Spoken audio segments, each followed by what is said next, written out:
በስመ አብ ወወልድ ወመንፈስ ቅዱስ አሐዱ አምላክ አሜን።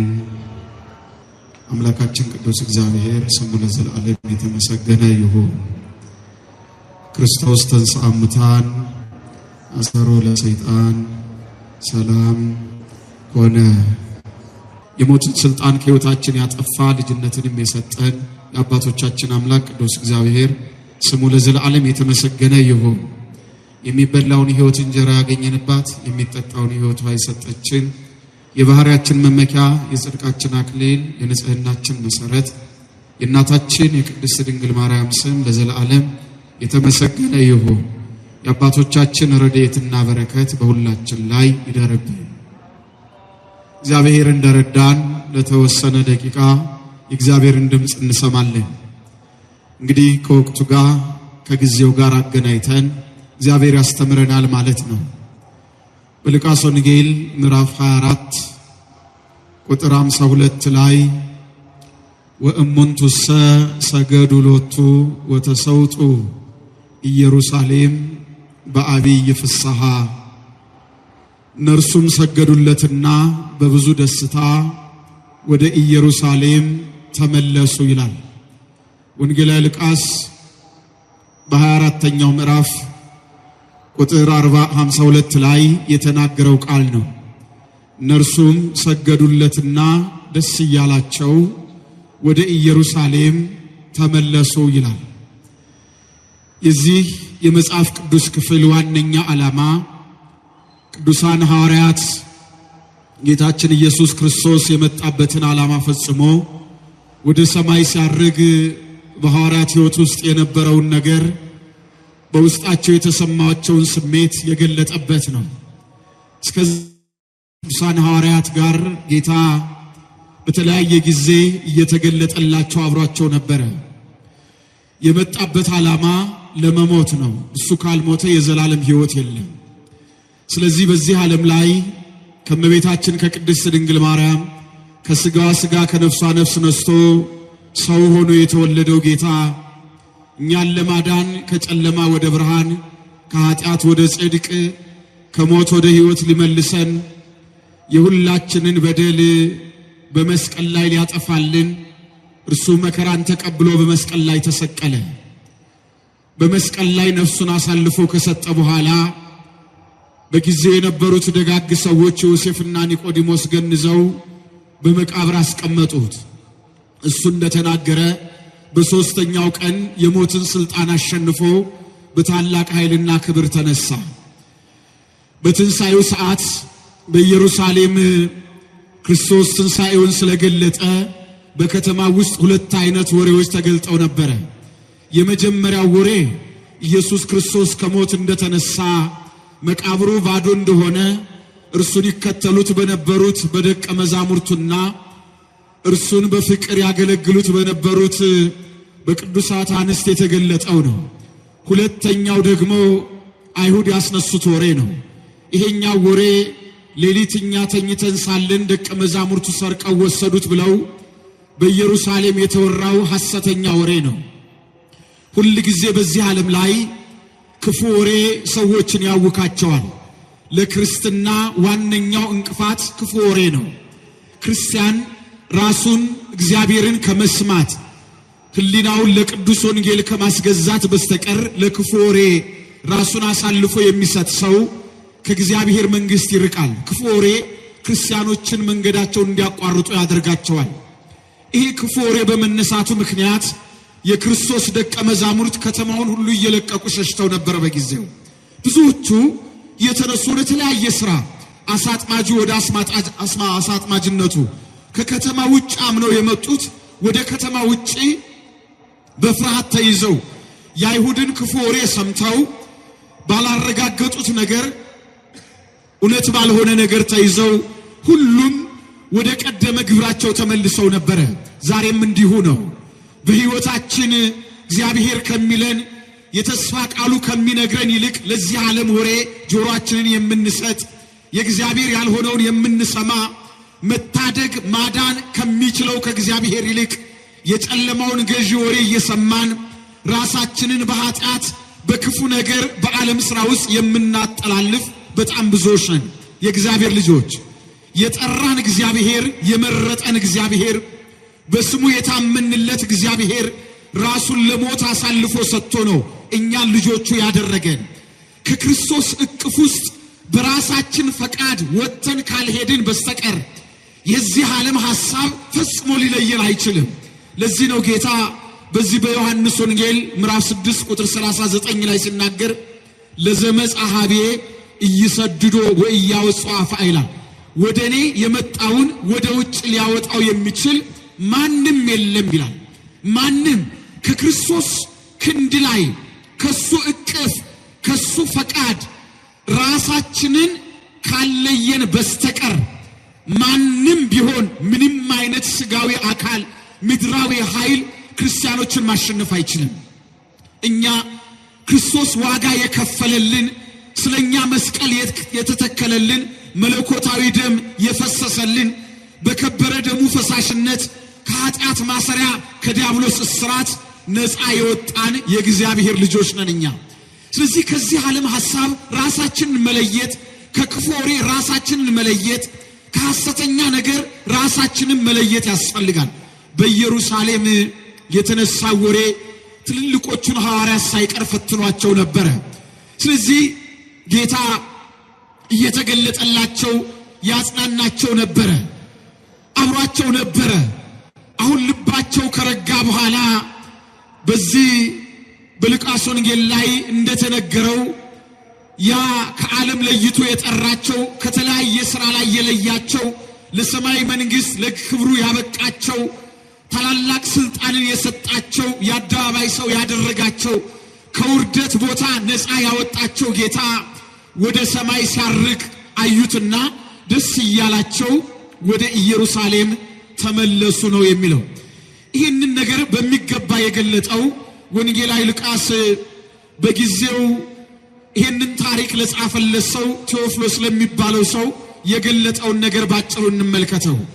ቴዎፍሎስ ሆይ ኢየሱስ የመረጣቸውን ሐዋርያትን በመንፈስ ቅዱስ ካዘዛቸው በኋላ እስካረገበት ቀን ድረስ ያደረገውና ያስተምረው ዘንድ ስለጀመረው ሁሉ መጀመሪያውን ነገር ጻፈው ይላል። ይሄ ሰው በሮማ የነበረ ሰው ስለነበረ ወንጌላዊ ሉቃስ በዚህ በሐዋርያት ሥራ ምዕራፍ 1 ላይ ሲነግረው ጌታ በዚህ ዓለም ላይ በተገለጠበት ጊዜ እስካረገበት ቀን ድረስ ያለውን ነገር በጥንቃቄ ስማ እኔ እነግርሃለሁ እያለ ይነግረው ነበር። ደግሞም 40 ቀን እየታያቸው ስለ እግዚአብሔር መንግሥት ነገር እየነገራቸው በብዙ ማስረጃ ከማማቱ በኋላ ሕያው ሆኖ ለነርሱ ራሱን አሳያቸው ይላል። እርሱ ስለ እግዚአብሔር መንግሥት ከትንሣኤው በኋላ አይሁድ ይዘው ከሰቀሉት ከገደሉት በኋላ ትንሣኤውን ከገለጠ በኋላ ለደቀ መዛሙርቱ እየተገለጠላቸው የእግዚአብሔርን መንግሥት ምስጢር እየነገራቸው 40 ቀን ከነሱ ጋር ቆየ ይላል። ለዚህ ነው ክርስቶስ ከሞት ተለይቶ ከተነሳ በኋላ ለደቀ መዛሙርቱ የነገራቸው ወደ ዓለም ወደ አሕዛብ ምድር ላይ ሲሄዱ ሥርዓት አምልኮ እንዴት አድርገው እንደሚፈጽሙ የነገራቸው ትምህርተ ኪዳን የሚባለውን ወይ 7ቱ ኪዳናት የሚባሉትን ቤተክርስቲያን ለሥርዓት አምልኮ የምትፈጽምባቸውን ለኃጢአት ስርየት የምታስፈጽማቸውን ምስጢራት ክርስቶስ ለደቀ መዛሙርቱ ከዚህ ከትንሣኤ በኋላ ያስተምራቸው ይነግራቸው ነበር። ስለ እግዚአብሔር መንግሥት እየነገራቸው በብዙ ማስረጃ ከሕማማቱ በኋላ ሕያው ሆኖ ለነርሱ ራሱን አሳያቸው። ከነርሱም ጋር አብሮ ሳለ ከኢየሩሳሌም እንዳይወጡ አዘዛቸው ይላል። እንዳትሄዱ የትም ቦታ ላይ በኢየሩሳሌም መቆየት ያስፈልጋችኋል አላቸው። ለምን? እነዚህ ደቀ መዛሙርት ከኢየሩሳሌም ከተወለዱበት አካባቢ ከቀያቸው የሚወጡበት ሰዓት ስላለ ነው። ስለዚህ እስከዛ ሰዓት ድረስ እንዳትወጡ አዘዛቸው። ነገር ግን ከኔ የሰማችሁትን አብ የሰጠውን የተስፋ ቃል ጠብቁ አላቸው። አብ የሰጠው የተስፋ ቃል አለ። በኢየሩሳሌም ሆናችሁ ይሄንን የተስፋ ቃል ጠብቁ አላቸው። ምንድነው ያ የተስፋ ቃል የተባለው ምንድነው ከተባለ ለደቀ መዛሙርቱ ከፍርሃት ነፃ የሚያወጣቸው ዕውቀትን የሚገልጥላቸው ክርስቶስ ያስተማራቸውን በህሊናቸው ሰሌዳ የሚጽፍላቸው የሚስልላቸው ስለ ክርስቶስ የሚነግራቸው ያ አስተማሪ የሚተረጉመው የሚያሳውቀው ዕውቀትን የሚገልጠው የተሰወረውን ነገር የሚገልጠው እግዚአብሔር መንፈስ ቅዱስ ነው። አብ የተሰጠው የተስፋ ቃልን በኢየሩሳሌም ጠብቁ ያላቸው ይሄንን ነገራቸው። ከዚህም በኋላ እናንተ ግን ከጥቂት ቀን በኋላ በመንፈስ ቅዱስ ትጠመቃላችሁ። እነርሱም በተሰበሰቡ ጊዜ ጌታ ሆይ በዚህ ወራት ለእስራኤል መንግስትን ትመልሳለህን ብለው ጠየቁ። እርሱም አብ በገዛ ስልጣኑ ያደረገውን ወራትና ዘመናትን ልታውቁ ለእናንተ አልተሰጣችሁም። ነገር ግን መንፈስ ቅዱስ በእናንተ ላይ በወረደ ጊዜ ኃይልን ትቀበላላችሁ። በኢየሩሳሌም በይሁዳም ሁሉ በሰማርያም እስከ ምድር ዳርቻ ድረስ ምስክሮች ትሆናላችሁ አላቸው። ይሄ ነገር የሚገለጥላችሁ መንፈስ ቅዱስ ሲመጣ ነው። እርሱ የተሰወረውን ይገልጣል። እኔ የነገርኳችሁን የሚያስታውሳችሁ ስለኔ የሚያችሁ ማንነቴን የሚገልጥላችሁ እሱ ነው። ስለዚህ በዚህ ሰዓት ይሄንን ልትረዱት አትችሉም አላቸው። መንፈስ ቅዱስ ሳይወርድ ሰው ያለ መንፈስ ቅዱስ ስጦታ ያለ እግዚአብሔር መንፈስ ቅዱስ ገላጭነት ሰማያዊ መለኮታዊ ኃይልን ማወቅ መረዳት አይቻልም። ለዚህ እኮ ነው ክብር ይግባውና ጌታችን ኢየሱስ ክርስቶስ በፊልጶስ ቂሳሪያ ወርዶ ለደቀ መዛሙርቱ ሰዎች የሰው ልጅ ማን ይሉታል ብሎ ጠይቋቸው ነበር። ሰዎች ብሎ የተናገረው ዓለሙን ነው። የሰው ልጅ ብሎ የተናገረው ራሱን ነው። ስለዚህ ቀለል ባለ ንግግር ዓለም ላይ ያለው ሰው እኔን ማን ነው የሚለኝ የሚል ጥያቄ ነው የጠየቃቸው። ስለዚህ በዓለም ውስጥ ያለው ንግግር የስጋና የደም ቋንቋ ስለሆነ ምድራዊ ስለሆነ ከመንፈስ ቅዱስ ያልሆነ ስለሆነ አንዳንዱ ኤልያስ ነው ይልሃል፣ አንዳንዱ ዮሐንስ ወይም ኤርምያስ አለበለዚያም ከቀደሙት ነቢያት አንዱ ተገልጧል ይልሃል አሉ። ይሄ የስጋና የደም ዕውቀት ነው። ይሄ መንፈሳዊ ዕውቀት አይደለም። የመንፈስ ቅዱስ ገላጭነት አይደለም። ኢየሱስ ክርስቶስ ኤልያስ አይደለም፣ የኤልያስ አምላክ እንጂ። ኢየሱስ ክርስቶስ ኤርምያስ አይደለም፣ የኤርምያስ አምላክ ኤርምያስን በዚያ አይሁዳውያን በመከራቸው ዘመን ያስነሳላቸው መካሪ አድርጎ የሾመላቸው እንጂ ኢየሱስ ክርስቶስ ዮሐንስ አይደለም፣ ዮሐንስን ያጸና ያስነሳ እንጂ። የዮሐንስ አምላክ የኤርምያስ አምላክ ነው። በዓለም ውስጥ ያለው ሐሳብ ሁሉ ጊዜ እንደዚህ ነው። በስጋና በደም ያለ ንግግር ሁሉ ጊዜ ስለ ክርስቶስ ያለው አመለካከት የተዛባ ነው። ስለዚህ እንግዲያው አለ ዓለሙ እንደዚህ የሚል ከሆነ እናንተ እኔ ያስተማርኳችሁ ከኔ ጋራ የነበራችሁ እኔ ማን እንደሆንኩ ትሉኛላችሁ አላቸው። ለምን? እነዚህ ሰዎች ከሱ ቀጥታ የተማሩ ናቸው። ማንነቱን፣ ጌትነቱን፣ አምላክነቱን የሚያውቁ ናቸው። ስለዚህ ማን ትሉኛላችሁ? አንተ የሕያው እግዚአብሔር ልጅ ነህ አለ ጴጥሮስ። ለዚህ ነው ጌታ በሰማይ ያለው አባቴ ነው እንጂ ስጋና ደም ይሄን አልገለጠልህም ማለት። ስለዚህ ስለ እግዚአብሔር የምናውቀው ዕውቀት በመንፈስ ቅዱስ ረዳትነት ገላጭነት የምንረዳው እንጂ በዚህ ዓለም ጥበብ ተመስርተን የምናውቀው ዕውቀት አይደለም። ለዚህ ነው ይሄን ለእናንተ አሁን አልተሰጣችሁም፣ እርሱ ሲመጣ ግን ይነግራችኋል፣ እስከ ምድር ዳርቻ ምስክሮቼ ትሆናላችሁ አላቸው። ይህንም ከተናገረ በኋላ እነርሱ እያዩት ከፍ ከፍ አለ፣ ደመናም ከዓይናቸው ሰውራ ተቀበላቸው። እርሱም ሲሄድ ወደ ሰማይ ትኩር ብለው ሲመለከቱ ሳሉ እነሆ ነጫጭ ልብስ የለበሱ ሁለት ሰዎች አጠገባቸው ቆሙ። ደግሞም የገሊላ ሰዎች ሆይ ወደ ሰማይ እየተመለከታችሁ ስለምን ቆማችኋል? ይህ ከእናንተ ወደ ሰማይ የወጣው ኢየሱስ ወደ ሰማይ ሲሄድ እንዳያችሁት እንዲሁ ይመጣል አሏቸው ይላል።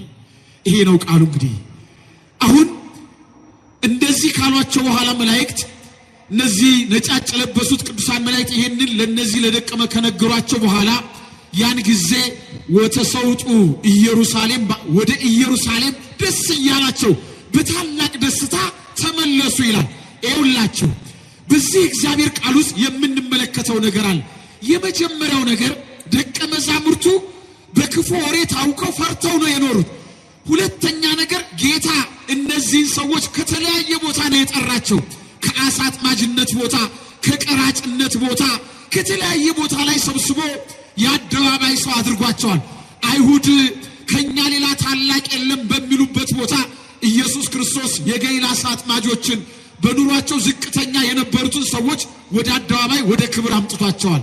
ስለዚህ እነዚህ ሰዎች ጌታ ወደ ሰማይ ሲያርግ ለምንድነው ደስ ያላቸው? ለምን ተደሰቱ? የመጀመሪያው ነገር እነዚህ ነገሮች እናይና ትምህርታችንን እናጠቃልላለን። ወደ ኢየሩሳሌም ሲመለሱ ደስ ያላቸው አንደኛው ነገር ጌታ ራሱ ተስፋ ሰጥቷቸዋል። ምን የሚል ተስፋ? ከላይ ኃይልን እስክትለብሱ ድረስ በኢየሩሳሌም ከተማ ቆዩ ብሏቸዋል። ያ ጊዜ የሚመጣው ከዚህ በኋላ ነው። ስለዚህ ወደ ኢየሩሳሌም መግባት መመለስ ያስፈልጋቸው ነገር በኢየሩሳሌም በጸሎት በትጋት ባሉበት ሰዓት እግዚአብሔር መንፈስ ቅዱስ ይመጣል። የተሰወረውን ይገልጥላቸዋል። ፍርሃታቸውን ያርቅላቸዋል።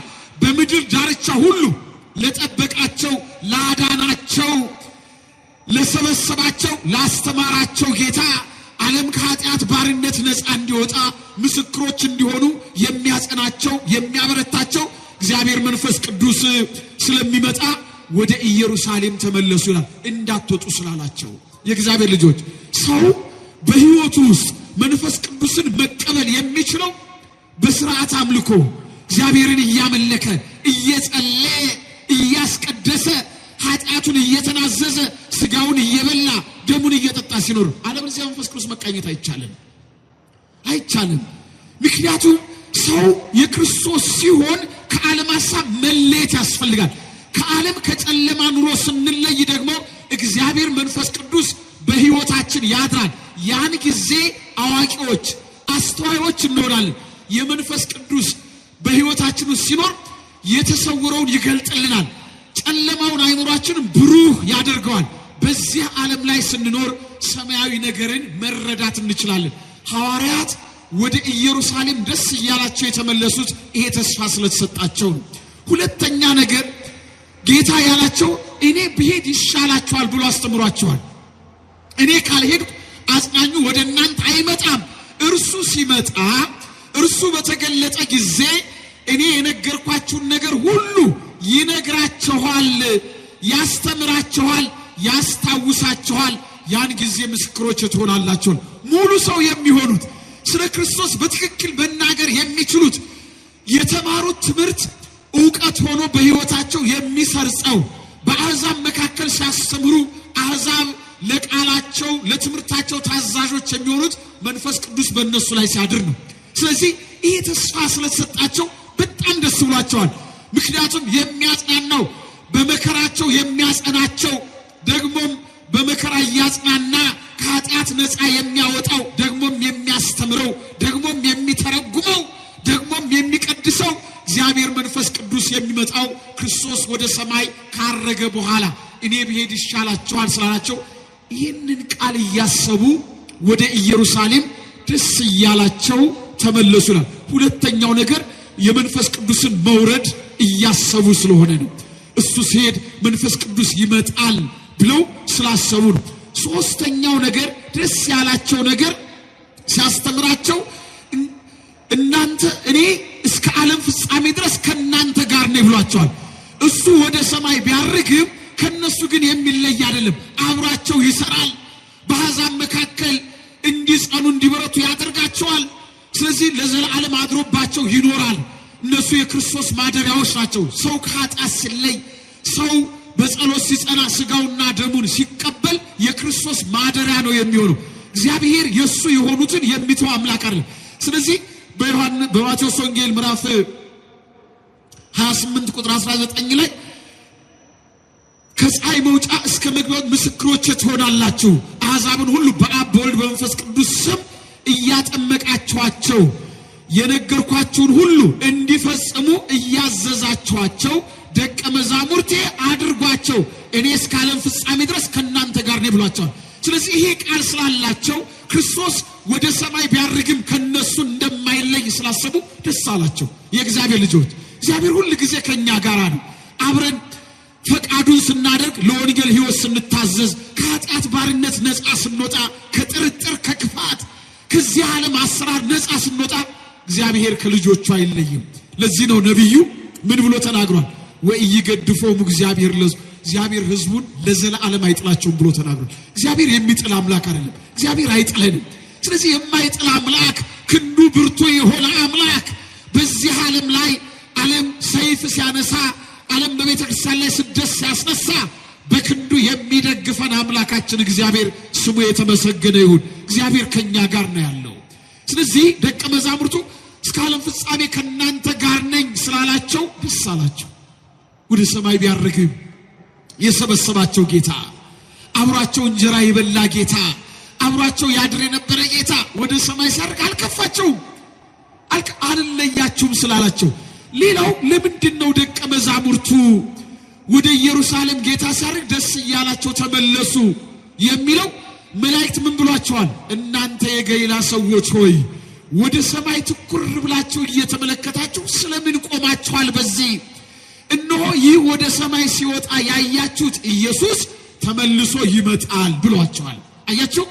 ስለዚህ እነሱ ወደ ዓለም ሲሄዱ ዓለም የእግዚአብሔርን ቃል የወንጌልን እውነት ድህነትን እየተቃወመ ሰይፍ ያነሳል። በቅዱሳን ሐዋርያት ላይ በቤተ ክርስቲያን ላይ የሚነሳው ሰይፍ በፍርድ የሚቆምበት ሰዓት ሰይፍ አንሾች ቤተ ክርስቲያንን በጥላቻ የሚያነሱ የሚፈትኑ በምላሳቸው ቤተ ክርስቲያንን የሚወጉ አማይ መስለው የሚወጉ ዛሬ ከውጭ ይልቅ የውስጡ ፈተና ይበዛል። ይገርማቸዋል። አማይ መስለው ቤተ ክርስቲያን የሚፈትኑ አሉ።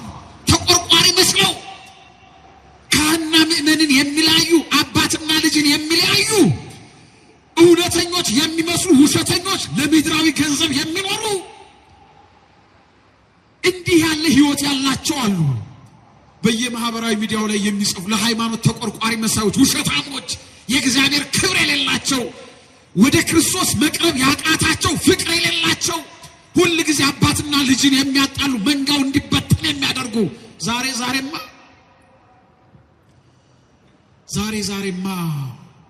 ካህን ምን ይሰራል የሚሉ፣ በመቅደስ ውስጥ እንኖራለን የሚሉ፣ ከአጥር ውጭ የቆሙ አንድ ቀን አስቀድሰው የማያውቁ ስጋው ደግሞ የማይቀበሉ ህይወታቸው በኃጢአት የረከሰ ብዙዎች ናቸው። እዚህ ላይ ብቻ በመጽሐፍ ሃይማኖት የሚመስላቸው ያሉ። በፍጹም የእግዚአብሔር ክብር እንደዚህ አይደለም። ሁሉ ጊዜ ክርስቲያን በመከራ ውስጥ ካላለፈ የእግዚአብሔር አይደለም። እኛ በምድር ላይ ስንኖር ስለደላን አይደለም ክርስቶስን የምንመሰክርለት። እኛ የክርስቶስ መሆናችን የሚታወቀው መከራ ሲመጣብን ነው። ያለ መከራ የክርስቶስ ልጅነት የለም። ቤተ ክርስቲያን እዚህ ዘመን የደረሰችው በመንፈስ ቅዱስ እየጠበቃት ግን አሕዛብ ሰይፍ እያነሱባት እያሳደዷት ነው። የቤተ ክርስቲያን እውነትነት የሚገለጠው በመከራ ብቻ ነው የእግዚአብሔር ልጆች። ስለዚህ በካህንና በሕዝብ መካከል እየቆሙ የሚያለያዩ የት ሄደን እንዴት ሆነን የእግዚአብሔር መንግስት እንውረስ? መቼም መቅደስ ውስጥ ገብቶ የሚቀድሰው ቄሱ ነው ወይ ጳጳሱ ነው። ከነሱ ጋር ተለያይተን እንዴት ነው የእግዚአብሔርን ክብር የምንወርሰው? እንዴት ነው? ግድ ይቺ እውነተኛ ቤተ ክርስቲያን አዳራሽ ካልሆነች እንደ ጉዳዩ መልእክቱ ከየት ነው የመጣው? ይሄ እንዲህ ያለ ሐሳብ የአይሁድ ወሬ፣ እግዚአብሔር ክብር የሌለበት ወሬ፣ እንዲህ ባለ ነገር ምእመናንን ልባቸውን የሚያሸፍቱ በምድር ላይ በጣም ብዙዎች ናቸው።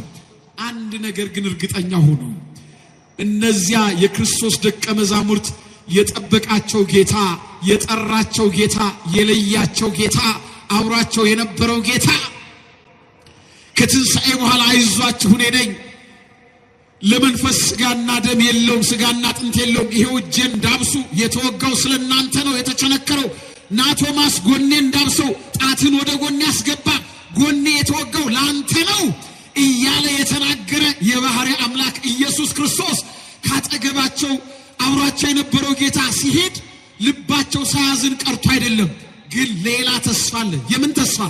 አሕዛብ ምድር ላይ ሲሄዱ፣ አሕዛብ ሰይፍ ሲያነሱ፣ ሰይፍ የሚያነሱት አሕዛብ የሚፈረድበት ሰዓት ይመጣል። መላእክት ምን አላቸው? ይሄ ወደ ሰማይ ሲሄድ ያያችሁት ኢየሱስ ተመልሶ ይመጣል። ክብር ለስሙ ይሁን። ኢየሱስ ክርስቶስ ይመጣል። ሐሰተኛ አንደበት ይዘጋል። ኢየሱስ ክርስቶስ ይመጣል። በወንጌል የሚቀልዱ፣ ለዚህ ዓለም ገንዘብ የሚሰሩ፣ እንጀራቸውን በሐሰት ወንጌል ላይ የጫኑ ሰዎች ኢየሱስ ክርስቶስ ይመጣል። ኢየሱስ ክርስቶስ ይመጣል። የቤተ ክርስቲያን ጌታዋ ይመጣል። የቤተ ክርስቲያን ጉልላቷ መሰረቷ ኢየሱስ ክርስቶስ ይመጣል። ያን ጊዜ አመጽና ሽንገላ ክፋት የሚናገር ኃጢአትን የሚያውጅ አንደበት ያን ጊዜ ይዘጋል። በቅዳሴው ላይ ሰምታችኋል። እንደዚህ ነው ቅዱስ ያዕቆብ ዘስሩግ ስለዚያ ጊዜ ሲናገር ያን ጊዜ አመጽና ሽንገላ ይናገር የነበረ አፍና አንደበት ይዘጋል፣ እናት የሴት ልጇን ጩኸት አትሰማም ነው የሚለው። ማንም በሱ ፊት እንዲህ ነው የሚል የለም ያን ጊዜ።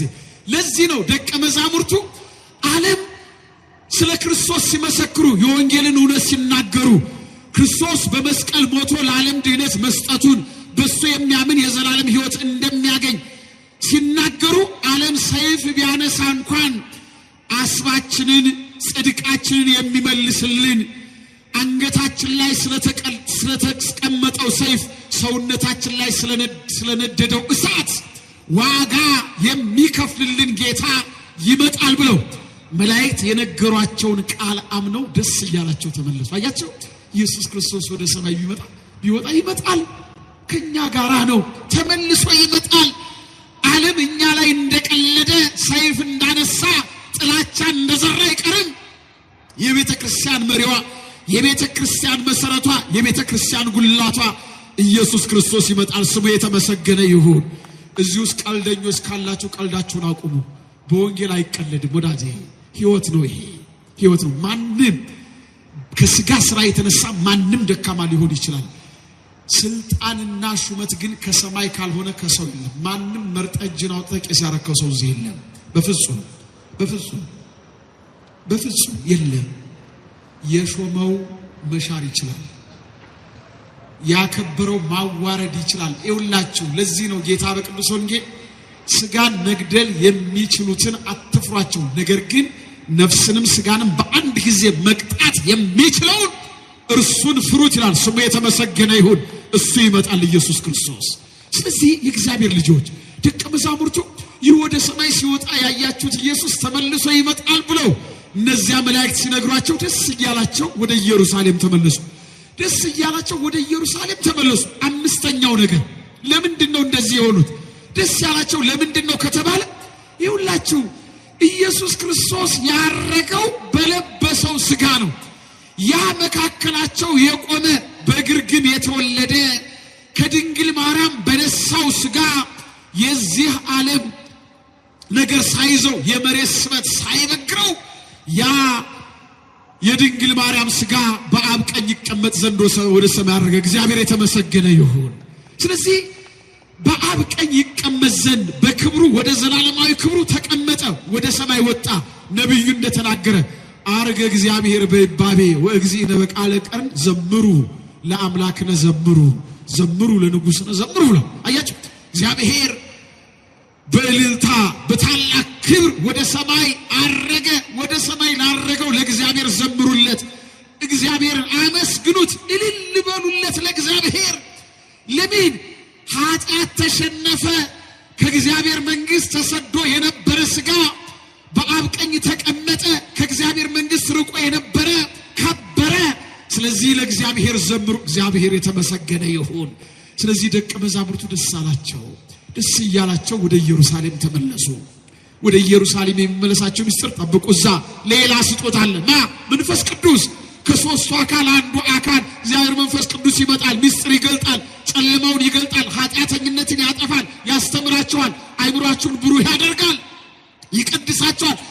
በሃይማኖት ደፋሮች ጎበዞች እንድትሆኑ ያደርጋል። ጥላቻን ከልባቸው ያስወግዳል፣ ፍቅርን ያለብሳቸዋል፣ ሰላምን ይሰጣቸዋል። በአሕዛብ መካከል በታወከ ከተማ ውስጥ በፍርሃት አትቆም። መንፈስ ቅዱስ ካለ የሰላም ሰው ያደርጋቸዋል። ስሙ የተመሰገነ ይሁን። ይህን ስላላቸው ወደ ኢየሩሳሌም በደስታ ተመለሱ ይላል። እንግዲህ እርገት ይህንን ነው የሚመስለው እግዚአብሔር ልጆች። ስለዚህ በክርስቶስ ማረግ መንፈስ ቅዱስ ወደ ዓለም እንዲመጣ እኛን እንዲቀድሰን ምድር እንድትቀደስ ሆኗል። እግዚአብሔር ከእናንተ ጋር ነኝ ብሏል። ወደ ሰማይ ማረጉ ዳግም ለመምጣቱ አንጻር ነው። በዚህ ዓለም ላይ ቤተክርስቲያን እንባዋን እያፈሰች ብቻ አትኖርም። ጌታዋ ጉልላቷና መሰረቷ ኢየሱስ ክርስቶስ አሳዳጆች ላይ ሊፈርድ የተሳደዱትን በመንግስቱ ሊያከብራቸው ይመጣል። ስሙ የተመሰገነ ይሁን። የቅዱሳን ሐዋርያት ረድኤትና በረከት በሁላችን ላይ ይደርብን። የአምላካችን ቸርነት አይለየን። የእመቤታችን አማላጅነት የቅዱሳን በረከት አይለየን። እግዚአብሔር ከሁላችን ጋር ይሁን።